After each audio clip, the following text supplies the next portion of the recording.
అర్ధసత్యాలతోటి నిండిపోయింది. వాస్తవాలు చెప్పి ప్రజలను ఒప్పించి మెప్పించాలనేటువంటి ప్రయత్నం కన్నా ఇంప్రెస్ చేయాలనేటువంటి ధోరణి ఎక్కువగా కనిపిస్తున్నది. అంటే ఈ రోజుల్లో అంతా కూడా బిల్డింగ్, దాన్ని బిల్డ్ చేయటమే. అట్లాగే దీంట్లో ఒక ఇమేజ్ బిల్డింగ్ కోసం ప్రయత్నం, ప్రభుత్వం మీద ఇమేజ్ బిల్డింగ్ కోసం ప్రయత్నం తప్ప ప్రజల్ని డెవలప్ చేయాలనేటువంటి ప్రయత్నం ఎక్కడ కనిపించలేదు. నెల క్రితం జరిగిన తెలుగుదేశం మహానాడులో కార్యకర్తలే సర్వస్వం అన్నాడు, వాళ్లే పరిపాలన చేస్తారన్న. నెల రోజుల్లో లక్ష్యం మారిపోయింది. ఇప్పుడు అధికారులే సర్వస్వం, అధికారులే మొత్తం రేపు వచ్చే ఎన్నికలు గెలిపించాలి. 2019 ఎన్నికలే 2029 ఎన్నికలే కీలకం అని చెబుతున్నాడు అధికారులకి. కాబట్టి కార్యకర్తల అధికారుల ఈ డైలమా ఏమిటి అంటే ఎక్కడికక్కడే ఎవరికి వాళ్ళనే ఆకాశానికి ఎత్తేసి భ్రమింపజేసేటువంటి ప్రయత్నం తప్ప వాస్తవం అయితే అది కాదు. ఈ రోజు ఆయన అభివృద్ధి గురించి 2047 గురించి ఈ డెవలప్మెంట్ గోల్స్ అన్ని కూడా ప్రెజెంటేషన్ ఇచ్చారు. ఆయన బాగా అనుభవం ఉన్నటువంటి ఆయన, రాజకీయవేత్త, పరిపాలనలో అనుభవం ఉంది. ఇప్పుడు తొలిగడుగు అంటున్నారు, తొలిగడుగు కాదు, ఇది వర్షన్ 4.1. వాళ్లే అడ్వర్టైజ్మెంట్ అన్నిట్లో వేశారు 4.1, ఇది వర్షన్ 4.1. అందుకని తొలి సంవత్సరం కాదు, తొలి అడుగు కాదు. కొత్త నాయకులు, కొత్త పార్టీ, కొత్త ముఖ్యమంత్రి అయితే తడబడ్డారు అనుకోవచ్చు. తడబడే ముఖ్యమంత్రి కూడా కాదు వీరు. అందువల్ల ఒక సంవత్సరం అయినా దాదాపు 17 సంవత్సరాల అనుభవం ఉన్నటువంటి వ్యక్తి, ఇది 15వ సంవత్సరం ముఖ్యమంత్రిగా ఆయన పరిపాలన పూర్తి చేసుకున్నాడు. అందువలన ఆయన అనుభవం, ఆయనకున్నటువంటి సమర్థత అంతా కూడా 2014 తర్వాత స్ట్రక్ అప్ అయిపోయింది, ఆగిపోయింది. వాస్తవానికి ఏమిటి, 2015లో ఐక్యరాజ్య సమితి మొత్తం డెవలప్మెంట్ గోల్స్ని మార్చేసింది. అన్ని దేశాలకి అందరూ కలిసి ఉమ్మడిగా తీసుకున్న నిర్ణయం. జీడిపి కాదు ఇప్పుడు చెప్పాల్సిన లెక్క, ఎస్డిజి చెప్పాలి, సస్టైనబుల్ డెవలప్మెంట్ గోల్స్, ఇది ఎస్డిజిసే ఈరోజు అభివృద్ధికి కొలమానం. ఆయన ప్రసంగంలో కానీ లేదా ప్రభుత్వ నివేదికల్లో కానీ ఎక్కడా కూడా ఈ సస్టైనబుల్ డెవలప్మెంట్ గోల్స్ గురించి ఒక్క మాట లేదు. మీ అందరు కూడా ఇచ్చాను ఆ పేపరు.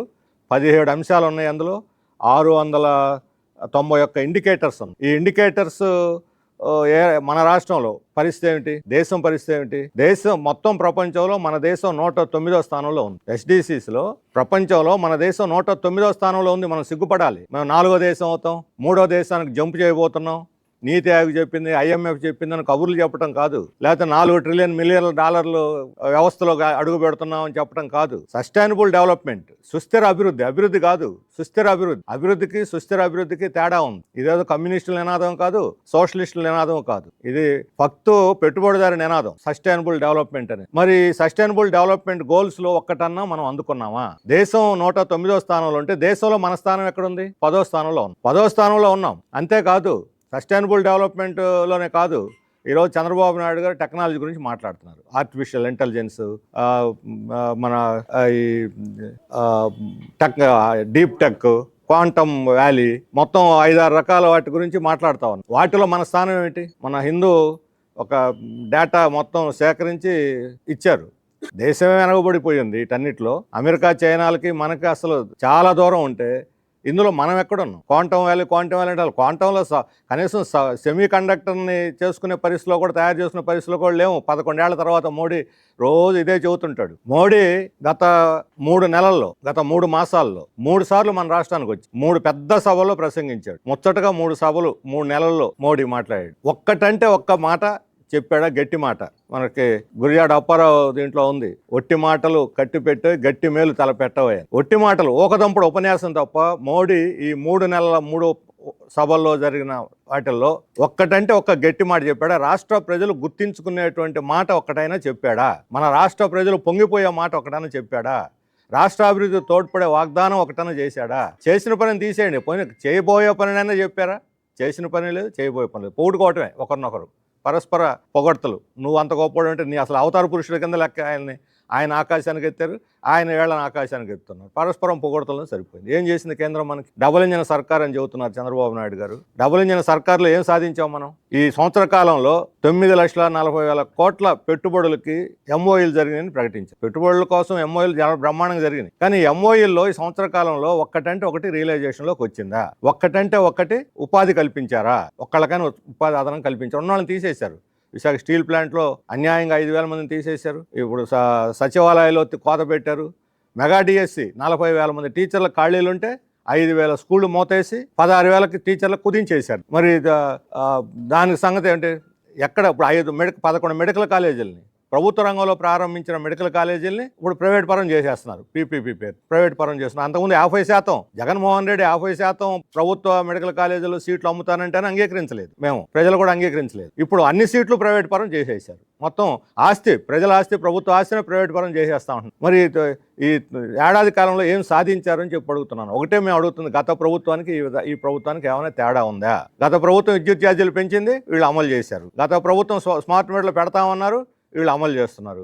గత ప్రభుత్వం విద్యా విధానంలో 6 దశలు స్కూళ్ళు చేశారు, వీళ్ళు దాన్నే 9 చేసి అమలు చేస్తున్నారు. గత ప్రభుత్వం ఆస్తి పన్ను పెంచాలని ప్రతిపాదన పెట్టింది, వీళ్ళు అమలు చేస్తున్నారు. లేకపోతే గత ప్రభుత్వం గిట్టుబాటు ధరలు కల్పిస్తామని హామీ ఇచ్చారు, వీళ్ళు గిట్టుబాటు ధరలు కూడా కల్పించలేకపోయారు. ఈరోజు వ్యవసాయ సంక్షోభం తీవ్రంగా ఉంది రాష్ట్రంలో. ఏం సాధించారని మేము అడుగుతున్నాం. ఎందులో ఏం సాధించారు అంటే డబుల్ ఇంజిన్ సర్కారు వల్ల ఈ రాష్ట్రానికి ఒరిగింది ఏమిటి?